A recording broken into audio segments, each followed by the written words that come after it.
Ah, Cannes, mardi 21 mai, le beau temps est toujours au rendez-vous et nous on va voir toujours autant de films. Aujourd'hui la Grande Bellezza, Ma vie avec Liberace, on a fait une rencontre avec Jamel Debbouze, si, et on a plein d'autres surprises, c'est parti.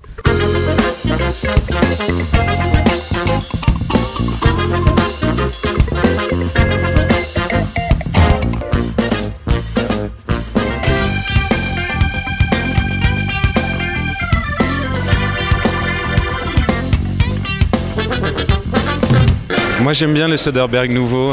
Bon, apparemment il arrête, c'est un peu dommage. Il se prend plus tellement la tête avec la mise en scène, il a juste envie de nous raconter des histoires. Ça a ce charme des films des années 80 comme s'il avait été fait à l'époque, c'est-à-dire qu'on est dans le visuel over kitsch. Il n'y a même pas de second degré en fait, c'est juste très premier degré. C'est super agréable, ça fait vraiment du bien.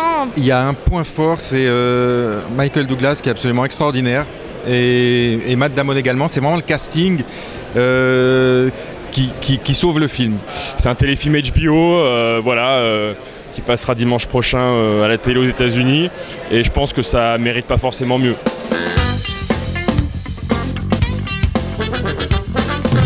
J'ai trouvé qu'il y avait beaucoup de longueur, il y a des choses assez crispantes dedans.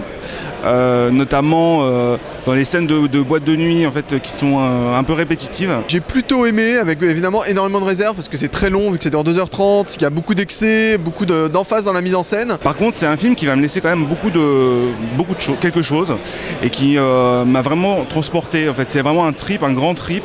Ça va beaucoup diviser, ça va beaucoup plaire aussi je pense, et beaucoup déplaire. Mais en termes de mise en scène c'est quand même du très costaud.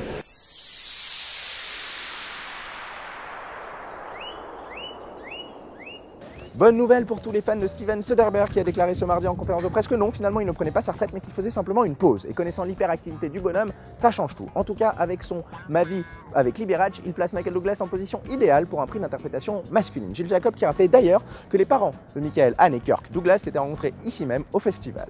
Sans transition, duel de coiffure sur le tapis rouge entre Marion Cotillard et Elena Lenina. On ne sait pas qui gagne, mais en tout cas on plaint les spectateurs qui se seraient assis derrière elle dans la salle. On se demande aussi ce que les deux jeunes femmes ont pu penser des déclarations de François Ozon, qui a dit bizarrement à un magazine américain: être payé pour coucher est quelque chose qui fait partie de la sexualité féminine. Voilà, moi je vous laisse, j'ai une voiture qui m'attend pour monter sur le tapis rouge qui est pour l'anecdote échangé 3 fois par jour. On va enchaîner tout de suite avec la question du jour qu'on a posée à nos deux Mathieu au sujet du film de Guillaume Gallienne. En gros, faut-il aimer l'homme pour aimer le film? Réponse. Alors si on aime Guillaume Gallienne, on va beaucoup aimer son premier film qui est sélectionné à la quinzaine et qui est une des petites surprises de ce festival. C'est un film très personnel, c'est un film très sensible, c'est surtout un film très drôle et plein de finesse, avec des idées à chaque plan. En termes de mise en scène, c'est très riche et c'est très fou. Gallienne s'en sort extraordinairement bien avec une galerie de personnages et de femmes surtout auxquels il rend hommage, qui sont juste savoureuses. C'est beaucoup de plaisir et on lui promet un grand avenir. Moi, en temps normal, son côté précieux ostentatoire m'agace un peu. Là, le gars, il en joue à fond, il se livre à l'image d'une manière mais tellement humble, tellement honnête que c'en est extrêmement émouvant. Le contrepartie, c'est que s'il joue sur la carte de l'humour pendant 1 heure, on est hilar pendant à peu près vraiment 1 heure de film sur 1h20. C'est jouissif, il y a des caméos, notamment de Diane Kruger, qui sont absolument excellents. C'est totalement inattendu, mais c'est un vrai coup de cœur pour ce festival de Cannes.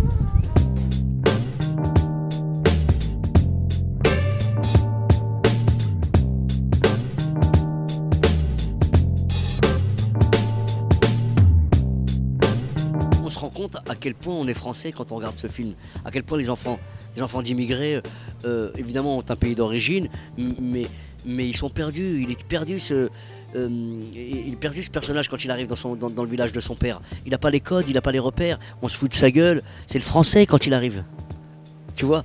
Et quand on est en France, on est arabe pour le français moyen, tu vois. On a peu de choses de français finalement et on se rend compte de la schizophrénie dans laquelle on vit, de la quête d'identité permanente. Je pense le plus dur c'est le regard des autres, c'est d'être considéré, de chercher constamment d'être aimé et d'être accepté finalement. C'est ça je crois le plus dur quand t'es fils d'immigré ou quand t'es immigré tout simplement. T'es chez toi nulle part et on te demande de choisir tout le temps, c'est effroyable, c'est chiant.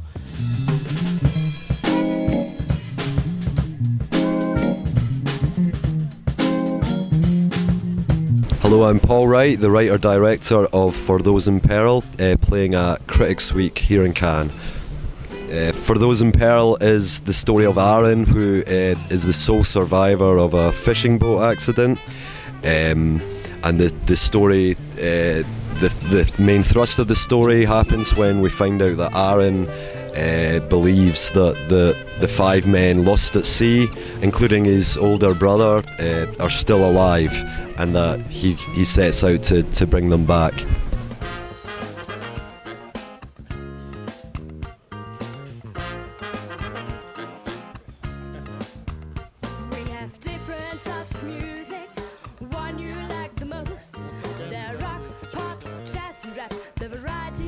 C'était ça,